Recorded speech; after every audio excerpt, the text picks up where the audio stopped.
You stood up with a purpose. You knew exactly what you were going to get. You crossed the hallway. You went through the door, and somewhere in the last meter, it evaporated. Now you are standing in your own kitchen with the specific expression of a man who has been robbed. You have blamed yourself for this. Tired, distracted, getting older. Something wrong with you. There is nothing wrong with you. The door did it. That is not a joke, and it is not a metaphor. It is the finding. In 2011, Gabriel Radvansky, Sabine Krawietz, and Andrea Tamplin at the University of Notre Dame published 3 experiments in the Quarterly Journal of Experimental Psychology. They were testing something everybody has experienced and nobody had properly isolated. They already had a name for it from earlier work: the location updating effect. Memory gets worse when a person moves from one place to another. What nobody had established was which part of the moving was doing the damage. The design was clean. People had to carry an object from one place to another and remember it. In one condition, they walked a certain distance across a large room. In the other condition, they walked the same distance, but through a doorway into a second room.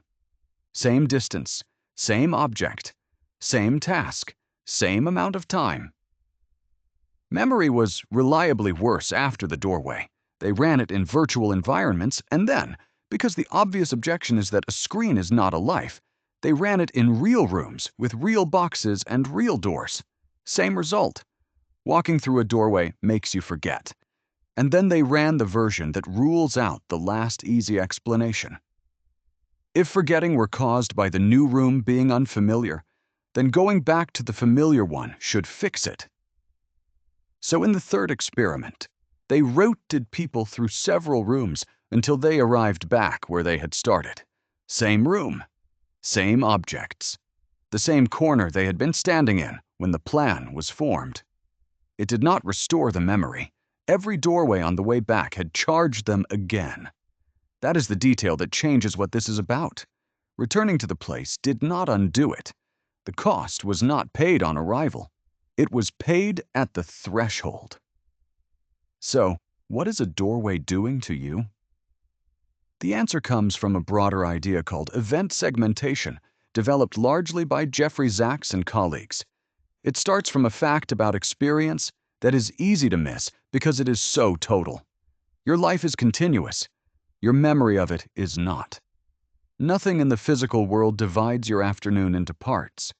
Time does not come in units. Yet if you describe your afternoon, you will describe it in episodes. Making coffee, the call with your sister, going to the shop. You did not decide to chop it up that way. It arrived pre-chopped. Your brain is continuously running a working model of the current situation, where you are, what you are doing, who is present, what happens next. Sachs calls it an event model. It is not a memory.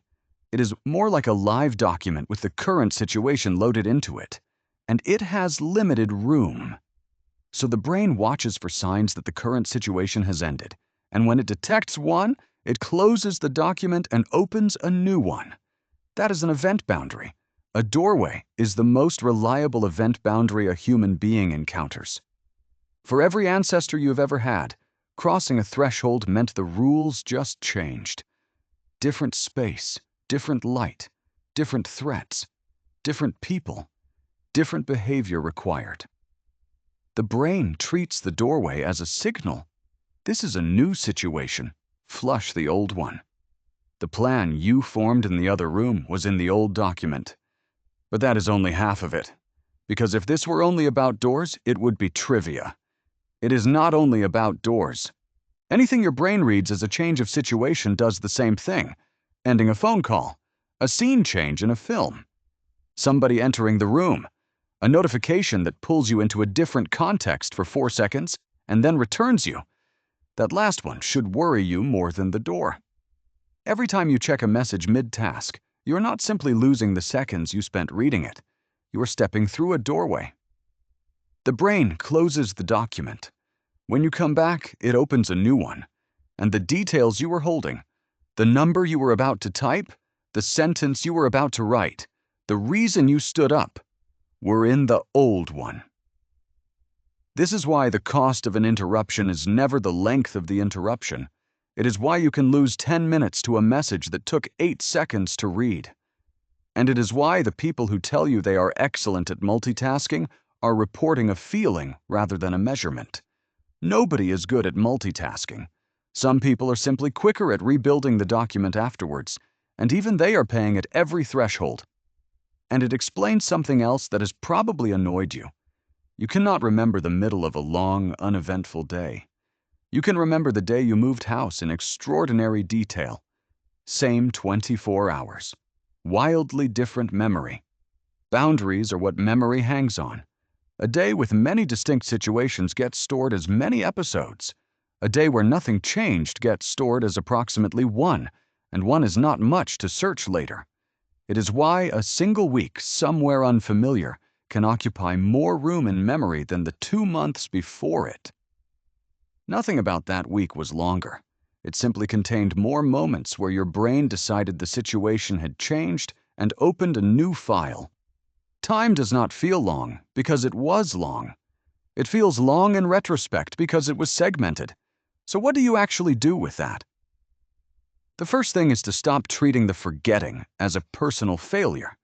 It is the visible edge of a system that is doing its job correctly. The alternative to flushing the old context is carrying every previous situation into every new one, which is not a better brain, it is a worse one. The second is practical and slightly stupid and works. If you need to keep something across a threshold, give it a form the doorway cannot delete. Say it out loud as you walk. Carry an object that stands for it. Hold the image of the thing rather than the words. The event model gets flushed. A sentence you are actively speaking does not. Or do the thing that feels most ridiculous, which is to go back to the room. Not because returning restores the memory. Radvansky showed it does not. But because the room contains the cues that were present when the plan was formed, and cues can rebuild what a boundary erased. Standing where you were standing is worth more than trying harder. The third is the one that matters beyond keys and kitchens. If your memory is built out of boundaries, then a life with fewer boundaries produces less memory. Same rooms, same route, same screen, same hours. The brain finds no reason to close the document, so it does not. And the year arrives at its end having been stored as a handful of episodes. You know this already. You have said it out loud. Where did the year go? It went into a small number of files. The people who report that time is passing slowly are almost never the people with more free hours. They are the people whose weeks contain more distinct situations. New places, new company, things that break the pattern hard enough for the brain to mark them. That is not advice about seizing the day. It is a description of a filing system. You stood up with a purpose and lost it at the door. Your brain was not failing you. It was doing exactly what it has done at every threshold your species has ever crossed, assuming that, on the other side, everything is different. The only question worth asking is how many doors you are still walking through.